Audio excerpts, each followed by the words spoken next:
ವೀಕ್ಷಕರೇ, ಅದು 1980ರ ಜೂನ್ 18ನೇ ತಾರೀಕು. ಲಂಡನ್ನ ಖ್ಯಾತ ಇಂಪೀರಿಯಲ್ ಕಾಲೇಜಿನ ಸಿಬ್ಬಂದಿಯು ತಮ್ಮ ಮುಂದೆ ನಿಂತಿದ್ದ ಆ ಓರ್ವ ಮಧ್ಯಮ ವಯಸ್ಕ ಸ್ತ್ರೀಯ ಅಸಾಧಾರಣ ಬುದ್ಧಿಶಕ್ತಿಗೆ ದಂಗಾಗಿ ಹೋಗಿದ್ರು. 13 ಅಂಕಿಗಳ 2 ಬೃಹತ್ ಲೆಕ್ಕವನ್ನ ಕರಾರುವಕ್ಕಾಗಿ ಯಾವ ಕಂಪ್ಯೂಟರ್ಗೂ ಕಡಿಮೆ ಇಲ್ಲದಂತೆ ಆಕೆ ಪರಿಹರಿಸಿದ್ಲು. ಈ ಕ್ಲಿಷ್ಟಕರ ಗುಣಾಕಾರದ ಲೆಕ್ಕವನ್ನ ಪರಿಹರಿಸಲು ಆಕೆ ತೆಗೆದುಕೊಂಡ ಸಮಯ ಕೇವಲ 28 ಸೆಕೆಂಡ್ಗಳು. 1204169 multiplied by 1008198. Here is the answer. 1 2 1 4 0 6 2 6 4 4 3 6 2 3 2. That's my answer. What does the pi set have to say? It's the same. It's correct? Yes. Thank you very much. ಹೌದು ವೀಕ್ಷಕರೇ, ಆಕೆ ಆ ಕಾಲದ ಸೂಪರ್ ಕಂಪ್ಯೂಟರ್ಗಳನ್ನ ಮೀರಿಸಿದ್ದಾಕೆ. ಈ ಮೂಲಕ 1982ರ ವಿಶ್ವ ಗಿನ್ನಿಸ್ ದಾಖಲೆಯಲ್ಲಿ ಹೆಸರು ಮಾಡಿದ ಆಕೆಯ ಹೆಸರು ಶಕುಂತಲಾ ದೇವಿ. ಶಕುಂತಲಾ ದೇವಿ ಮಾನವ ಕಂಪ್ಯೂಟರ್ ಎಂದೇ ಹೆಸರಾಗಿದ್ದವರು. ಇವರು ಮೂಲತಃ ಕರ್ನಾಟಕದ ಬೆಂಗಳೂರಿನವರು ಹಾಗೂ ಶುದ್ಧ ಕನ್ನಡಿಗರೆಂಬ ಸಂಗತಿ ಹಲವು ಜನಕ್ಕೆ ತಿಳಿದಿಲ್ಲ. ವೀಕ್ಷಕರೇ, 1929ರ ನವೆಂಬರ್ 4ರಂದು ಬೆಂಗಳೂರಿನಲ್ಲಿ ಜನಿಸಿದ ಶಕುಂತಲಾ ದೇವಿ ಶುದ್ಧ ಕನ್ನಡಿಗ ಕುಟುಂಬದವರು. ಇವರ ತಂದೆ ಬಿಶಾಮಿತ್ರ ಮಣಿ ಸರ್ಕಲ್ನಲ್ಲಿ ಸಿಂಹಗಳನ್ನು ಪಳಗಿಸುವ ರಿಂಗ್ ಮಾಸ್ಟರ್ ಆಗಿದ್ದವರು. ಶಕುಂತಲಾ ದೇವಿಯವರಿಗೆ ಇನ್ನು 3 ವರ್ಷವಿದ್ದಾಗಲೇ ಅವರಲ್ಲಿ ಅಸಾಧಾರಣ ಸ್ಮರಣಶಕ್ತಿ ಇದ್ದುದನ್ನ ಅವರ ತಂದೆ ಗಮನಿಸಿದ್ರು. ಆಕೆ ಅಷ್ಟು ಚಿಕ್ಕ ವಯಸ್ಸಲ್ಲೇ ಅಂಕಿಗಳನ್ನ ಸರಾಗವಾಗಿ ನೆನಪಿಟ್ಟುಕೊಳ್ಳಬಲ್ಲವರಾಗಿದ್ರು. ಮಗಳ ಈ ವಿಶಿಷ್ಟ ಬುದ್ಧಿಶಕ್ತಿಯನ್ನು ಗಮನಿಸಿದ ಆಕೆಯ ತಂದೆ ತಮ್ಮ ಸರ್ಕಸ್ ವೃತ್ತಿಯನ್ನ ನಿಲ್ಲಿಸಿ ಮಗಳೊಂದಿಗೆ ರೋಡ್ ಶೋಗಳ ಮೂಲಕ ತಮ್ಮ ಮಗಳ ಚತುರತೆಯನ್ನ ಸಾರ್ವಜನಿಕವಾಗಿ ಬಹಿರಂಗಪಡಿಸಲು ಶುರು ಮಾಡಿದ್ರು. ಆಕೆಗೆ ತನ್ನ 5ನೇ ವಯಸ್ಸಲ್ಲೇ ಗುಣಾಕಾರ, ಭಾಗಾಕಾರ ಹಾಗೂ ಇತರೆ ಅಂಕಗಣಿತದ ಲೆಕ್ಕಗಳನ್ನ ಸುಲಭವಾಗಿ ಪರಿಹರಿಸಬಲ್ಲ ಶಕ್ತಿ ಸಿದ್ಧಿಸಿತ್ತು. 6ನೇ ವಯಸ್ಸಲ್ಲಿದ್ದಾಗಲೇ ಮೊಟ್ಟ ಮೊದಲ ಬಾರಿಗೆ ಮೈಸೂರಿನ ವಿವಿಯಲ್ಲಿ ತನ್ನ ವಯಸ್ಸಿಗೆ ಮೀರಿದ ಅಂಕಗಣಿತದ ಲೆಕ್ಕಗಳನ್ನ ಆಕೆ ಪರಿಹರಿಸಿ ವಿವಿಯ ಪ್ರಾಧ್ಯಾಪಕರೇ ಅವಕ್ಕಾಗುವಂತೆ ಮಾಡಿದ್ಲು.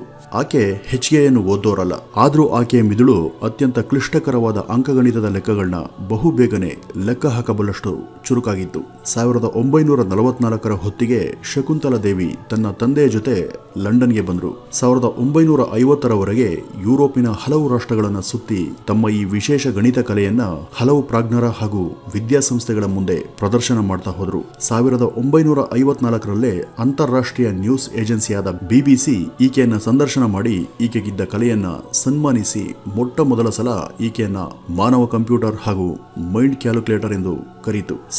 1977ರಲ್ಲಿ ಶಕುಂತಲಾ ದೇವಿಯವರು ಬೃಹತ್ ನಂಬರಿನ 23ನೇ ರೂಟ್ ಅನ್ನು ಲೆಕ್ಕ ಹಾಕಿ ಹೇಳುವಲ್ಲಿ ಯಶಸ್ವಿಯಾದರು. ಅವರ ಉತ್ತರ 54,63,72,891 ಆಗಿತ್ತು. ಇಂಥ ಕ್ಲಿಷ್ಟಕರವಾದ ಉತ್ತರವನ್ನ ಆಕೆ ನಿಖರವಾಗಿ ಕೊಟ್ಟಿದ್ರು. ಅದು ಕೇವಲ 50 ಸೆಕೆಂಡ್ಗಳಲ್ಲಿ. 1101 ಎಂಬ ಸೂಪರ್ ಕಂಪ್ಯೂಟರ್ ಸಹ ಆ ಪ್ರಶ್ನೆಗೆ ಅದೇ ಉತ್ತರವನ್ನ ಕೊಟ್ಟು ಶಕುಂತಲಾ ದೇವಿಯವರ ಉತ್ತರವನ್ನ ದೃಢೀಕರಿಸಿತ್ತು. ಈ ದೀರ್ಘವಾದ ಲೆಕ್ಕವನ್ನ ಕಂಪ್ಯೂಟರ್ಗೆ ಇನ್ಪುಟ್ ಮೂಲಕ ನೀಡಲು ವಿಶೇಷ ಪ್ರೋಗ್ರಾಂ ಬಳಸಿ ಬರೆದು ಕಂಪ್ಯೂಟರ್ಗೆ ಫೀಡ್ ಮಾಡಲಾಗಿತ್ತು. 1980ರ ಜೂನ್ನಲ್ಲಿ ಲಂಡನ್ನಿನ ಇಂಪೀರಿಯಲ್ ಕಾಲೇಜಿನಲ್ಲಿ 13 ಅಂಕಿಗಳ 2 ಬೃಹತ್ ನಂಬರ್ಗಳನ್ನ ಗುಣಿಸಿ ಕೇವಲ 28 ಸೆಕೆಂಡ್ಗಳ ಒಳಗೆ ನಿಖರವಾದ ಉತ್ತರವನ್ನು ನೀಡಿದ ಶಕುಂತಲಾ ದೇವಿ ನೂತನ ವಿಶ್ವ ದಾಖಲೆಯನ್ನ ನಿರ್ಮಿಸಿದ್ರು. 1976ರ ಹೊತ್ತಿಗೆ ಅಮೆರಿಕದ ನ್ಯೂಯಾರ್ಕ್ನಲ್ಲಿದ್ದ ಶಕುಂತಲಾ ದೇವಿಯವರ ಈ ವಿಶೇಷ ಗಣಿತ ಜ್ಞಾನವನ್ನು ಗಮನಿಸಿದ ಅಲ್ಲಿನ ಕ್ಯಾಲಿಫೋರ್ನಿಯಾದ ವಿವಿಯ ಸೈಕಾಲಜಿಸ್ಟ್ ಆಗಿದ್ದ ಆರ್ಥರ್ ಜೆನ್ಸನ್ ಆಕೆಯನ್ನು ಭೇಟಿ ಮಾಡಿ ಅನೇಕ ಕ್ಲಿಷ್ಟಕರ ಅಂಕಗಣಿತದ ಸಮಸ್ಯೆಗಳನ್ನ ಆಕೆಗೆ ನೀಡಿ ಆಕೆಯಿಂದ ನಿಖರವಾದ ಉತ್ತರಗಳನ್ನ ಪಡೆದ್ರು. ಅವರು ಈ ಸಮಸ್ಯೆಗಳನ್ನ ಕಂಪ್ಯೂಟರ್ಗೆ ತುಂಬುವ ಮುನ್ನವೇ ಶಕುಂತಲಾ ದೇವಿ ಮನಸ್ಸಲ್ಲೇ ಲೆಕ್ಕ ಹಾಕಿ ಕರಾರುವಕ್ಕಾಗಿ ಉತ್ತರ ಕೊಡ್ತಾ ಇದ್ರು. ಅವರು ಎಷ್ಟೇ ಅಂಕಿಗಳ ಯಾವುದೇ ನಂಬರಿನ ಯಾವ ಸ್ಕ್ವೇರ್ ರೂಟ್ ಅನ್ನ ಬೇಕಾದರೂ ಸುಲಭವಾಗಿ ಯಾವ ಸಹಾಯವೂ ಇಲ್ಲದೆ ಮನಸ್ಸಲ್ಲೇ ಲೆಕ್ಕ ಹಾಕಿ ಹೇಳಬಲ್ಲವರಾಗಿದ್ರು. ಶಕುಂತಲಾ ದೇವಿ 1964ರಲ್ಲಿ ಕೋಲ್ಕತ್ತಾ ಮೂಲದ ಪಾರಿತೋಷ್ ಬ್ಯಾನರ್ಜಿ ಎಂಬ IAS ಅಧಿಕಾರಿಯನ್ನ ವಿವಾಹವಾದರು. ಇವರ ವೈವಾಹಿಕ ಜೀವನ ಅಷ್ಟೇನು ಯಶಸ್ವಿಯಾಗದ ಕಾರಣ ಮುಂದೆ 1978ರಲ್ಲಿ ವೈಯಕ್ತಿಕ ಕಾರಣಗಳಿಂದಾಗಿ ಮುರಿದ್ಬಿತ್ತು. ಶಕುಂತಲಾ ದೇವಿ ಅಸಾಧಾರಣ ಗಣಿತ ತಜ್ಞೆ ಮಾತ್ರವಲ್ಲದೆ ಆಕೆಯ ಪ್ರಸಿದ್ಧ ಸಾಹಿತಿ ಕೂಡ.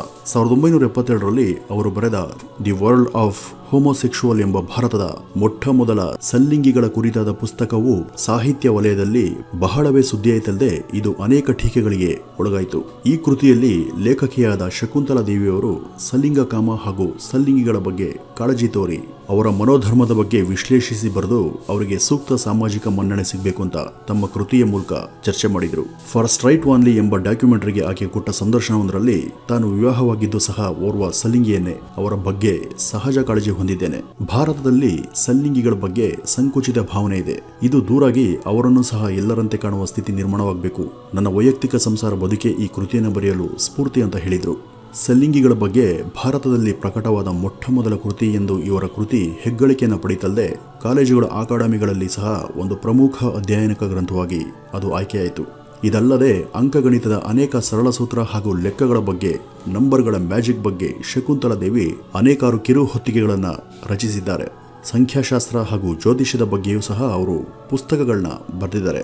ಹಾಗೂ ತನ್ನನ್ನು ಮಾನವ ಕಂಪ್ಯೂಟರ್ ಎಂದೇ ಕರೆಯುವ ಬಗ್ಗೆ ವಿರೋಧ ತೋರಿದ ಶಕುಂತಲಾ ದೇವಿ ಮಾನವನ ಮಿದುಳು ಕಂಪ್ಯೂಟರ್ಗಿಂತಲೂ ಚುರುಕಾದದ್ದು ಹಾಗೂ ಅಸಂಖ್ಯಾತ ಸಮಸ್ಯೆಗಳನ್ನ ಪರಿಹರಿಸಬಲ್ಲ ಶಕ್ತಿಶಾಲಿ ಅಂಗವಾಗಿರೋದ್ರಿಂದ ಯಾವ ಇತರೆ ಮಾನವ ನಿರ್ಮಿತ ಉಪಕರಣಗಳಿಗೂ ಇದರ ಹೋಲಿಕೆ ಸಲ್ಲದು ಎಂದು ಅವರು ಅಭಿಪ್ರಾಯವನ್ನು ಪಟ್ಟಿದ್ರು. ಮೈಂಡ್ ಡೈನಾಮಿಕ್ಸ್ನಲ್ಲಿ ತಮ್ಮ ಅತ್ಯುತ್ತಮ ಮಟ್ಟದ ಚತುರತೆಯನ್ನು ಸಾಧಿಸಿದ್ದ ಶಕುಂತಲಾ ದೇವಿ 2013 ಏಪ್ರಿಲ್ನಲ್ಲಿ ತಮ್ಮ 83ನೇ ವಯಸ್ಸಲ್ಲಿ ಹೃದಯಾಘಾತದಿಂದ ಬೆಂಗಳೂರಲ್ಲಿ ವಿಧಿವಶರಾದರು. ಮೊನ್ನೆಯಷ್ಟೇ ಇವರ ಜೀವನಾಧಾರಿತ ಸಿನಿಮಾ ಶಕುಂತಲಾ ದೇವಿ ಹಿಂದಿಯಲ್ಲಿ ತೆರೆ ಕಂಡಿದೆ. ನಟಿ ವಿದ್ಯಾ ಬಾಲನ್ ಈ ಚಿತ್ರದಲ್ಲಿ ಶಕುಂತಲಾ ದೇವಿಯ ಪಾತ್ರವನ್ನು ನಿರ್ವಹಿಸಿದ್ದಾರೆ.